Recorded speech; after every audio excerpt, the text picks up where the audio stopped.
Welcome to Question Strategies for Taking the CPC, the Certified Professional Coder exam from AAPC. This is part 6, so let's get started. Okay, our first question. Dr. Joseph provided critical care services to a patient for 80 minutes. What EM code would you use for this case? And you can see essentially where the codes are lying, all within the 2291 area. We have critical care services for 80 minutes. Those are the keywords because this individual, it's going to determine what code that they would use. You wouldn't necessarily use an actual office code or an ED code because this is critical care. Right above 99291, there's this wonderful table that talks about critical care services. Now, if it's less than 30 minutes, it doesn't even reach that first area of 30 to 74 minutes. You only use the appropriate EM code. So if they were in the ED for critical care services, that was probably their location, you would use that ED code for the emergency room. But here we have actually 80 minutes. So we surpass that first category of 74 minutes and we come into the 75 to 104 minute area. And you can see here we're to code 99291 once and 99292 once. 99292 is referencing an additional 30 minutes beyond that of 99291. So that's the answer for this question. It's really important. You are going to be pushed for time, but when you can, try to look at the information around the code, see if you can pick up any guidelines as you're taking the exam. Here we have Dr. Bloomfield met with an established patient in his office and spent 60 minutes solving their problems. He broke down his notes to show how much time was spent on each problem, including educating the patient. What EM code would you use? Well, remember with EM codes, we can do it one of two ways. We can do it based off of medical decision making, or we can do it based off of time. When it's done based off of time, they do have to break down how much time they spent on everything, and you can see that was done here. So let's take a peek. We have an established patient. Oh my goodness, looks like I put the answer in a little ahead of time. Established patient, we spent 60 minutes. Let's move on.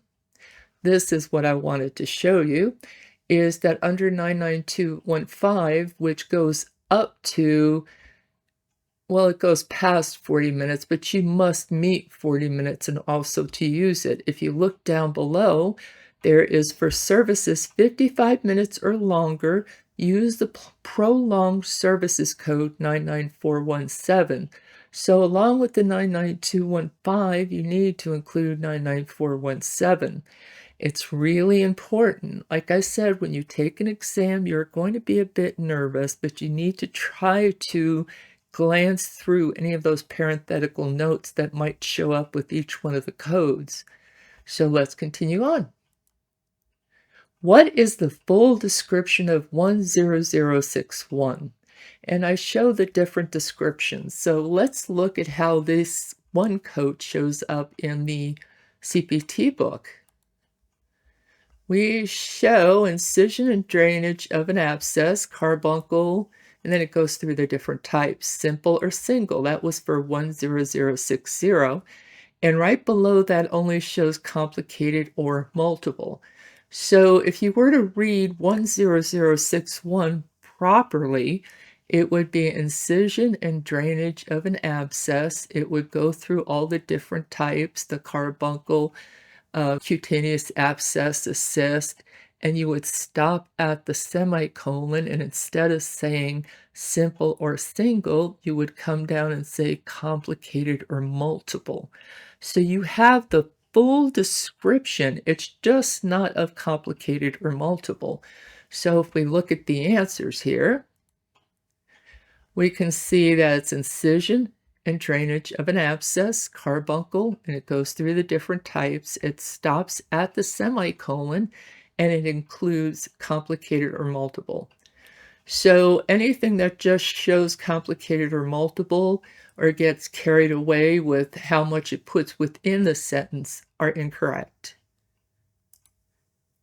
A patient came to the ED with intense right lower quadrant pain.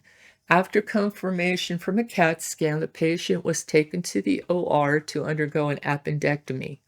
The surgeon attempted a laparoscopic appendectomy, but had to change it to an open procedure. What do you code for the appendectomy? Pardon my tongue's not working. What do you code for the appendectomy? It shows the different codes. So what are our keywords?